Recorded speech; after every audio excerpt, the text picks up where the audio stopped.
अगली रिकॉर्डिंग में विशाल स्लब के पास बहुत परेशान बैठा था और उसकी सलामती की दुआ कर रहा था। तभी वहाँ पर रितेश आया और सहानुभूति दिखाते हुए स्लब के हाल चाल पूछने लगा। वह विशाल को भड़काने लगा कि कैसे स्लब को उसकी फीमेल बॉस ने अपने जाल में फंसाया हुआ है और वह उसका फ़ायदा उठा रही है।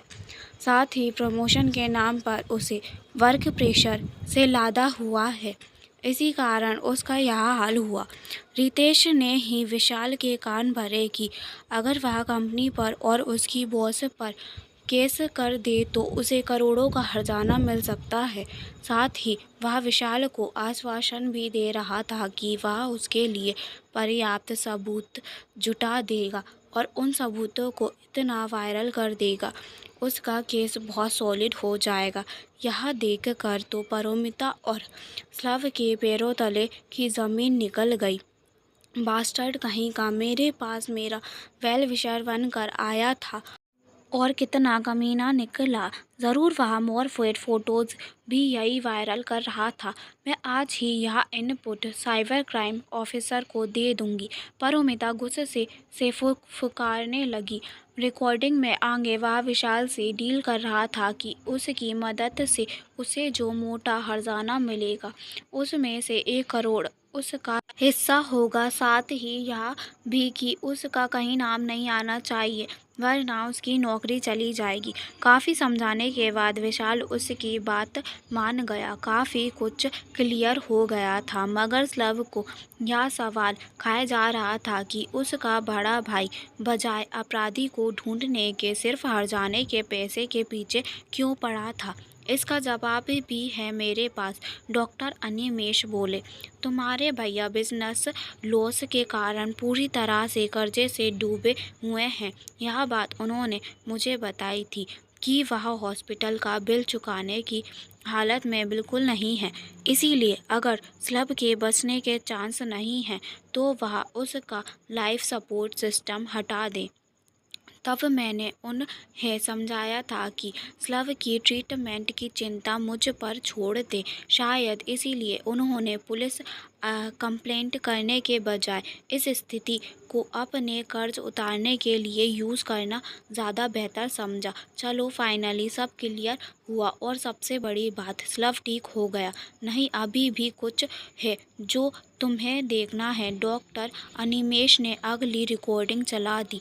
रितेश एक बार फिर स्लव के कमरे में आया था। उस वक्त वहाँ कोई नहीं था। वह स्लव के पास आकर बुदबुदा रहा था, मेरे दोस्त अब मुझसे तुम्हारा दुख नहीं देखा जाता। तुम मुक्त हो जाओ, तुम्हारी मुक्ति से सभी की भलाई है। विशाल भैया की, आशना की और मेरी भी। तुम जाओगे तो मुझे तुम्हारे भाई से 1 करोड़ मिलेंगे। आशना को भी अपने झूठ की कुछ तो कीमत मुझे देनी ही होगी। यह दुनिया रहने लायक नहीं है दोस्त, यहाँ सब फरेबी हैं। तुम जाओ दूसरी दुनिया में जो यहाँ से ज़रूर बेहतर होगी। कहते हुए उसने स्लव के लाइफ सपोर्ट सिस्टम का स्विच बंद कर दिया और वहाँ से निकल गया। अनिमेष का असिस्टेंट जो हर वक्त कैमरे पर नज़र रखे हुए था उसने तुरंत वहाँ आकर वह स्विच ऑन कर दिया था। अब सब कुछ साफ था। इतने हादसों से गुजरा स्लब बहुत टूटा हुआ महसूस कर रहा था। बीमारी से ज़्यादा तकलीफ अपनों का यह रूप देखकर हो रही थी मगर पारोमिता के प्यार भरे स्पर्श ने उसे संभाल लिया। वह उसके कंधे पर सिर रख कर रो पड़ा तो वह भी पिघल गई। कोई और हो या ना हो स्लब, तुम्हारी मीता हमेशा तुम्हारे साथ रहेगी, तुम्हारा साया बनकर, तुम्हारी दोस्त बनकर और तुम्हारी हमसफ़र भी। बहुत नेक विचार है पारोमिता जी आपका, इस पर टिके रहिए।